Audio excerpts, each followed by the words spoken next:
ಮಧ್ಯಪ್ರಾಚ್ಯದಲ್ಲಿ ಆಗ್ತಾ ಇರುವಂತಹ ಯುದ್ಧದಿಂದಾಗಿ ಹಾರ್ಮುಜ್ ಜಲಸಂಧಿಯನ್ನ ಸ್ಥಗಿತ ಮಾಡಲಾಗಿತ್ತು. ಆದರೆ ಇದೀಗ ಹಾರ್ಮುಜ್ ಜಲಸಂಧಿಯಲ್ಲಿ ಸಾಗಾಟವನ್ನು ಮಾಡುವುದಕ್ಕೆ ಅವಕಾಶವನ್ನ ಕಲ್ಪಿಸಿಕೊಡುವ ಕುರಿತಾಗಿ ಹಡಗುಗಳ ಸಂಚಾರಕ್ಕೆ ದಕ್ಷಿಣ ಕೊರಿಯಾ ಚರ್ಚೆಯನ್ನ ಮಾಡುವುದಕ್ಕೆ ಮುಂದಾಗಿದೆ.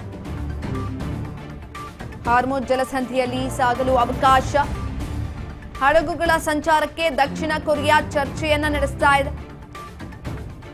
ಹಾರ್ಮುಜ್ ಜಲಸಂಧಿಯಲ್ಲಿ ಸಾಗಲು ಮನವಿಯನ್ನ ಕೂಡ ಮಾಡಿಕೊಳ್ತಾ ಇದೆ.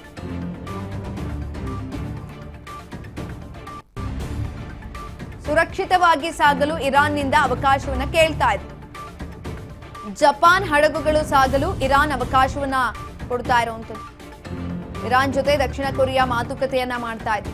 ಹಾರ್ಮುಜ್ ಜಲಸಂಧಿಯಲ್ಲಿ ಸಾಗೋದಕ್ಕೆ ಮನವಿಯನ್ನ ಕೂಡ ಕೇಳ್ಕೊಳ್ತಾ ಇದೆ. ಈ ಸಂದರ್ಭದಲ್ಲಿ ಹಾರ್ಮುಜ್ ಜಲಸಂಧಿಯನ್ನು ಸಂಪೂರ್ಣವಾಗಿ ಸ್ಥಗಿತ ಮಾಡಲಾಗಿತ್ತು. ಇರಾನ್ ಯಾವುದೇ ರೀತಿಯಾದಂತಹ ಒಪ್ಪಿಗೆಯನ್ನ ಕೊಟ್ಟಿರಲಿಲ್ಲ. ಜೊತೆಯಲ್ಲಿ ಅಲ್ಲಿ ಯುದ್ಧಗಳು ಕೂಡ ಜಾಸ್ತಿ ಆಗ್ತಾ ಇತ್ತು. ಒಂದ್ ಕಡೆನಲ್ಲಿ ಅಮೆರಿಕಾದಿಂದ ಅಲ್ಲಿ ಹಡಗುಗಳನ್ನ ಕಳಿಸಲಾಗ್ತಾ ಇತ್ತು, ಅದನ್ನ ಇರಾನ್ ಹೊಡೆದುರುಳಿಸುವಂಥದ್ದು, ಈ ರೀತಿಯಾದಂತಹ ಘಟನೆಗಳು ಇತ್ತೀಚೆಗೆ ಜಾಸ್ತಿ ಆಗ್ತಾ ಇತ್ತು. ಅದರಲ್ಲೂ ಕೂಡ ಮಧ್ಯಪ್ರಾಚ್ಯದಲ್ಲಿ ಆಗ್ತಾ ಇರುವಂತಹ ಯುದ್ಧದಿಂದಾಗಿ ಹಾರ್ಮುಜ್ ಜಲಸಂಧಿಯನ್ನ ಸಂಪೂರ್ಣವಾಗಿ ದಿಗ್ಬಂಧಿಸಿದ್ರು.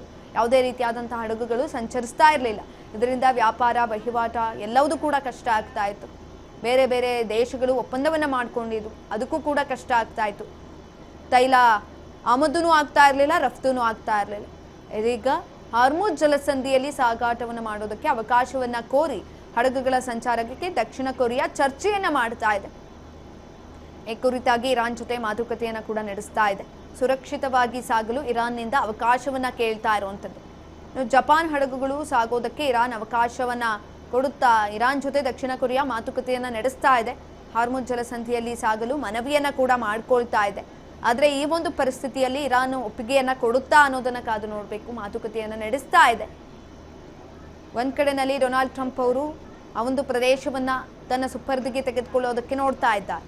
ಹಾಗಾಗಿ ಪದೇ ಪದೇ ಅಲ್ಲಿ ಅಟ್ಯಾಕ್ ಅನ್ನು ಮಾಡ್ತಾ ಇದ್ದಾರೆ. ಇನ್ನೊಂದು ಕಡೆನಲ್ಲಿ ಬೇರೆ ಬೇರೆ ದೇಶಗಳು, ರಾಷ್ಟ್ರಗಳಿಗೂ ಕೂಡ ಇದರಿಂದ ತೊಂದರೆ ಆಗ್ತಾ ಇದೆ. ಯಾವ ಹಡಗುಗಳು ಕೂಡ ಸಂಚಾರ ಆಗ್ತಾ ಇಲ್ಲ. ಸಂಪೂರ್ಣವಾಗಿ ಸ್ಥಗಿತ ಆಗಿದೆ ಹಾರ್ಮುಜ್ ಜಲಸಂಧಿ ನಿಟ್ಟಿನಲ್ಲಿ. ಇದೀಗ ದಕ್ಷಿಣ ಕೊರಿಯಾ ಮನವಿಯನ್ನ ಮಾಡ್ಕೊಳ್ತಾ ಇದೆ. ಸಾಗಾಟವನ್ನ ಮಾಡೋದಕ್ಕೆ ಮನವಿಯನ್ನ ಮಾಡ್ಕೊಳ್ತಾ ಇರುವಂಥದ್ದು. ಮಾತುಕತೆಯನ್ನ ನಡೆಸ್ತಾ ಇದೆ. ಇರಾನ್ ಒಟ್ಟಿಗೆ ಮಾತುಕತೆಯನ್ನ ನಡೆಸ್ತಾ ಇದೆ. ಸುರಕ್ಷಿತವಾಗಿ ಸಾಗೋದಕ್ಕೆ ಇರಾನ್ನಿಂದ ಅವಕಾಶ ಕೊಡ್ತಾರಾ ಕೊಡಲ್ವಾ ಅನ್ನೋದನ್ನ ಕಾದು ನೋಡ್ಬೇಕಾಗಿದೆ.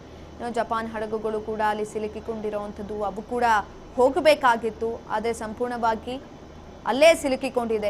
ಹಾಗಾಗಿ ಮಾತುಕತೆಯನ್ನ ಕೂಡ ನಡೆಸಲಾಗ್ತಾ ಇದೆ, ಮನವಿಯನ್ನ ಮಾಡಿಕೊಳ್ಳಲಾಗ್ತಾ ಇದೆ.